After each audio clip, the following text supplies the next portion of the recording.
Aaron Rodgers is not young. He is older, but he looked like he was very young this year. Packers beat the Rams 32-18. It was the top offense versus the number one defense in football, although they didn't have Aaron Donald as much as they would have liked. He played just 53% of defensive snaps in this one, averaged 85 in the regular season, so that's the lowest he has played in a game since his rookie season in 2014. I don't know how much it would have changed the final result. Certainly made things a little bit easier for the Packers, a team that, to the surprise of a lot of people out there, ran the ball. Definitely. Ran the ball very effectively. Aaron Jones, Williams, A.J. Dillon as well.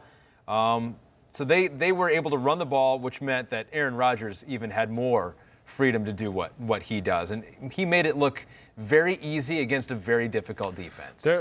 Very easy. You know, there's one thing we've been saying here on the pod the last few weeks. Green Bay has hit the status of we can run it against anybody. We can do whatever we want against whatever defensive front you want. We're going to still be able to run it. You're not just going to shut them down.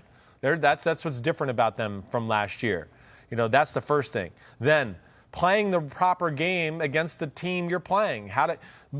LA's built to stop the pass. That's Aaron Donald pass rush and Floyd, Brockers, Jalen Ramsey. They're a speed.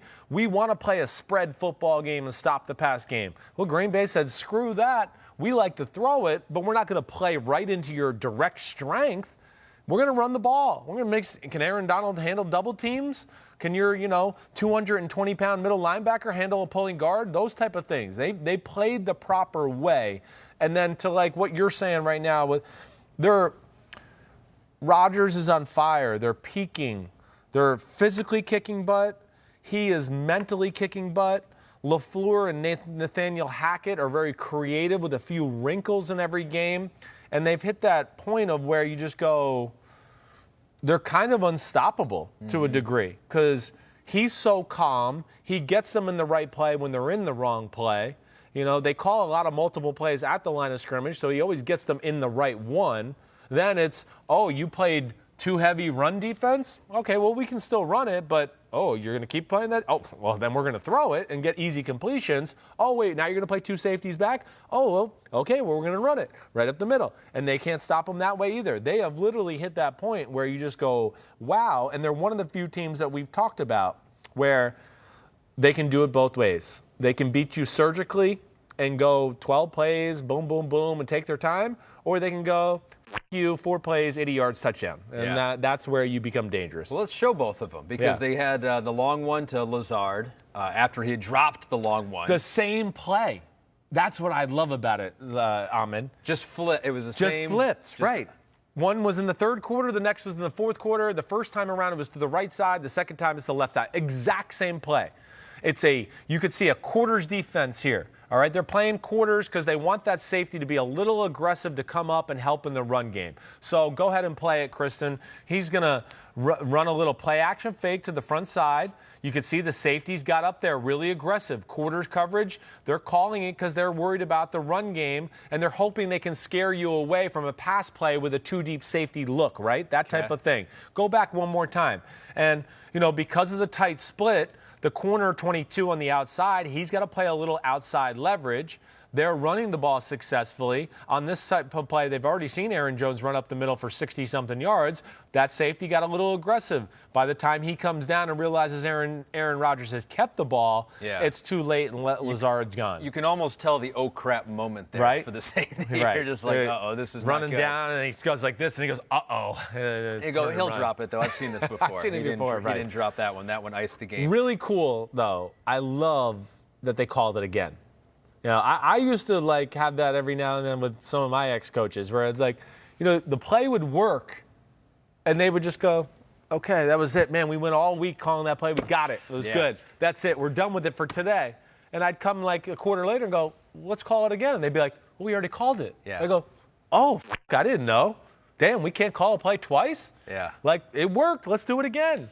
And I think that's cool. That kind of doesn't happen a lot in the NFL. Yeah, the Rams, and, a little confusion, a little over-aggressive on that play. The 1-yard touchdown, there seemed to be something going on there, too. Oh, let's check that out. This one to Devontae Adams, because right after Adams catches it, Jalen Ramsey just throws up his arms and is just, beside himself. basically. So what happened? Well, there's a lot of moving parts here. They obviously have basically two defenses called. This is not, and just leave it right here. This is not Jalen Ramsey's fault. Okay. It is totally not. And by him showing his arms like that, he wanted the world to know it was not. Well, his he was going to let it be known. I don't think, listen, I don't think he's like that. Yeah. I think he was totally just in the moment intense, crazy guy. That's the way he is, and he wants to win a football game. But okay, let the motion go, Kristen. And when it gets to the other side, just stop. When 17 goes across, so stop it there. Okay. So now within there, where we are right here, if Jalen Ramsey thinks, hey, I got 17, right? And it looks like right now, 43 is going to cover 83 or something like that. But when they bring the motion back, it's all about an adjustment. 43 wants to blitz here and come off the edge. So now 33's got to go back onto 83, who's in the end zone. So go ahead and let it play here. And this, to me, just wasn't communicated in time enough to where, as this motion comes back across, 33 has to realize the guy that's going to be outside is the guy coming in motion. I got to take him. I can't expect Jalen Ramsey to run through this trash and then cut somebody off on the outside. So there's supposed to be some sort of switch call. And when I was watching on film, there's a lot of communication before the snap between these guys. 33 goes. He goes. Right. He just is a little indecisive and slow. And it's too late by then, and he's realized he's messed up, and he knows he's messed up. So is this Matt LaFleur thinking okay, either Ramsey's going to be the guy covering him, and he's going to have trouble going through all that mess, or there's a chance they could mess up the rules on It's a both one. You're exactly right. He's going, either they're going to let him stay, or I know the Rams, and when we go away, they might call kind of a little different defense now to that side. And now if we come back, can they get it all reorganized back again to the original way? Yeah. That's why you motion and do things like we talk about it all the time. Give your team a little advantage. That's what that does. Just simple there and back. It messed up the Rams, who were going to have some cool, creative coverage pass off there. But because you did it in motion with some pace, that put the pressure on them, and they couldn't get it figured out. Matt LaFleur is way too under the radar. Oh, my God, it's ridiculous. And even going back to last year, because I think the biggest knock on the Packers last year is they were 13-3, and everyone's like, they're not really a 13-3 team. They're like a 10-6 team, which I kind of agree with. They weren't that good. Right. But that should be a feather in the cap of the coach. It's exactly right. You weren't that good. Right. You got 13 but wins you did anyway. better. Right. You know what I mean? And maybe it was the competition they were playing. And then to do it again this year. And people are going to say, oh, you have Aaron Rodgers. Yeah, it's easy to do it with Aaron Rodgers. Well, no, it's not, because previous teams did not do it with Aaron Rodgers. And now he's older. And now he's better than he was in the past few years. He's been impressive. Like, if Cliff Kingsbury was doing this, we'd be ready to build a statue for him, I feel like. That's why I like you. Thank you. That's why I jump on with guys sometimes, because I get sick of that disrespect. I'm about to jump on the Matt LaFleur thing and be like, nah, everybody else. I'm rooting for Matt LaFleur. I've had enough. Because it is. And I'm a part of it. I'm not going to lie. I didn't give him enough credit maybe last year. And certainly this year, I feel like until just about the last month, I probably haven't given him enough credit. But, tough situation. He's took over. They've done nothing but be great, really, ever since he's done it. He totally flies under the radar, does not make himself the center of attention. Obviously has a good way about him. Yeah. Knows how to communicate with his coaches. Everything there. They got better the last 6-7 weeks. They're tougher. That's all coaching. It's where it seems like Stefanski's gonna win Coach of the Year. Everybody's handing it to him. Yeah. But I really as you just sit here and you think the case you just stated. Right. 2 years, 13-3. And it's just whoa, they got a good chance to go to the Super Bowl here. I think it's closer than we're all letting it be. Or at least I would make it closer if I had a vote. A younger guy that clearly has the attention of the defense, and it's it was a weird situation with Jordan Love. I mean, that's an awkward situation for any coach. You're right. And let alone a young, new coach in the league. Right. And they navigated that to one of the best years that Aaron Rodgers has had. Yes. What about the defensive side of the ball here? Yeah. And what they were able to do? Because there have been times where you're like, they can't get it done here. And the Rams offense, not necessarily the most dynamic, but can give teams trouble, just with what Sean McVay does. Do you give a lot of credit to Green Bay's defense in this game? I do, yeah. I mean, the defense, they're another team you really, another aspect of this team where you just look at towards the end of the year, physically more stout at the point of attack up front. You think about the Tennessee Titans game in Week 16, but really a lot of these games through December, their ability to win the line of scrimmage. Kenny Clark has been phenomenal. Some of the other guys, Lancaster and Lowry, who I've bagged on before, they've been a lot better. They've been able to find Rashawn Gary a place in the lineup more and get like him, Preston Smith, and Zadarius Smith on the field. And he makes plays. It's just a more physical unit. I guess that's just the way I would say it. And they really have one of the most under-talked about. That doesn't make sense. Yeah. But I'm going to go under the radar. Okay, under the radar. I liked under the talk with it. Under-talked about DBs in all of football. We need a graphic and animation. All right, time now for the under-talked about DBs in football. It might be good. But Jair Alexander is Jalen Ramsey, Marlon Humphrey, 1-2 in the corner conversation. Jair Alexander is in that next group of guys who you want to 3, 4, 5, 6. He's somewhere in there, whoever you want to put. And he was hurt for a bit this year. He was. So that was a big loss. Well, he's shut down. He's an island guy, and they had a good plan of attack of stopping the run game. Akers was good, but it didn't gash them, especially early.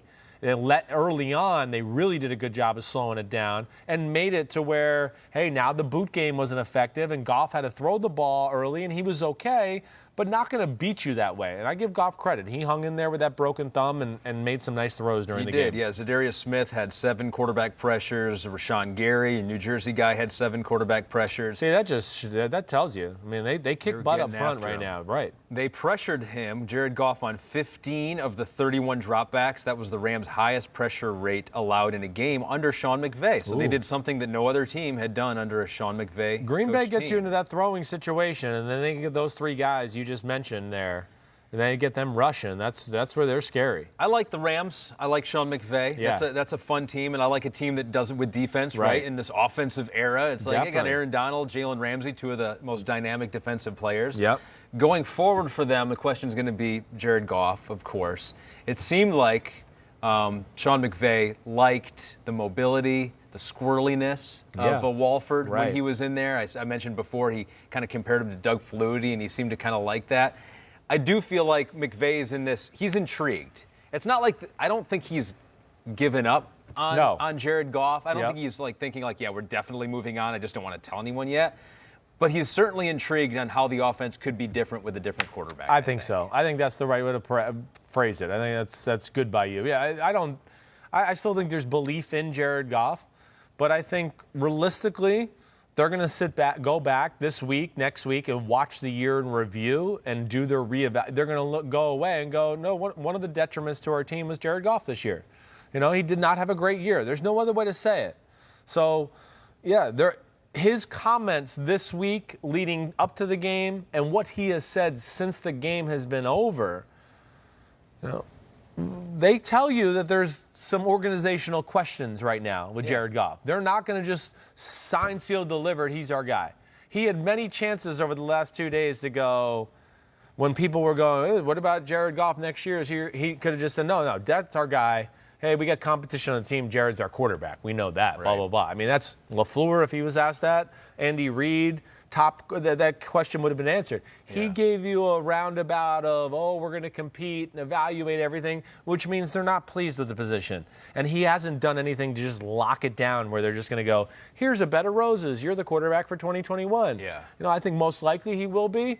But I think they're, one, going to evaluate the situation. 2, I think they probably don't mind saying some of this publicly right now to kind of light a fire under Jared Goff, right? To be a little bit like, listen, it's got to get better. Yeah, why would you want him to go into the offseason thinking feeling warm and cozy?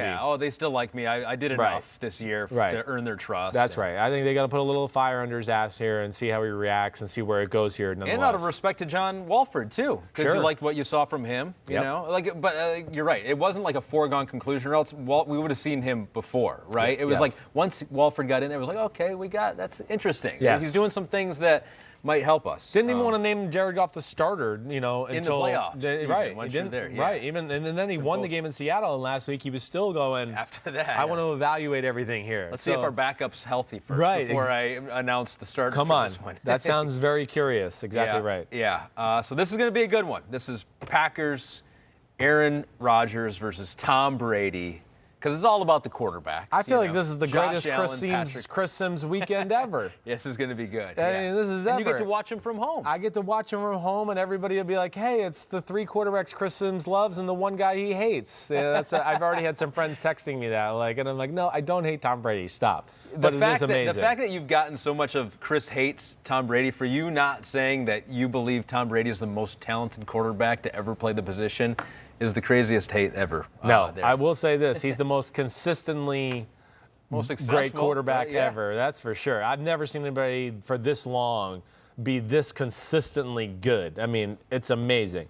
It really is. And his arm, since it's so great, it still puts pressure on defenses to where the Saints play too deep all night. Yeah. And the Bucs were patient and ran the ball and did the right thing. But, man, it's going to be awesome. Sunday this week, holy cow. Really good. Aaron Rodgers versus Brady. My boy Blue versus my homie. Holy balls, Batman. Let's bury the Rams before we tie a bow on this whole thing. We lay one more team to rest. I still have to lay a few other teams from before. They're sitting in their caskets right now. I feel bad. Like the Dolphins. They gotta wait. We didn't do the autopsy yet, so we'll get there. That's true. Mysterious death for the Dolphins. Right. Like, how did that happen? We'll get there. The toe tag's on there. We gotta get there.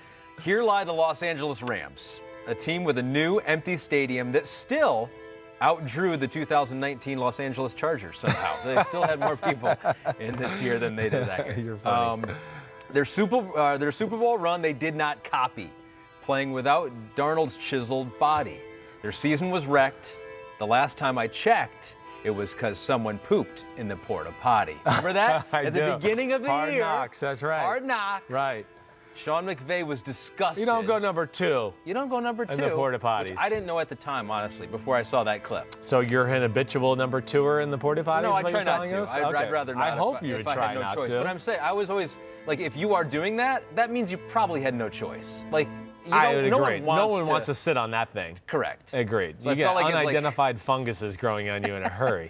It's like not only did you have to do something you didn't want to do, now you're called out on national television. Thank God we never found out who did it, because I think that's like way too embarrassing. It's crossing the line. That's crossing the line. Yeah, if we outed the person. That's worse than HIPAA right there. Yeah. Exactly.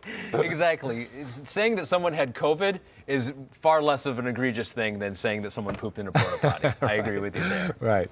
Well done. On that note. Yes, on that note. On that note, the Rams are in the shitter. We're done. Yeah, they're done.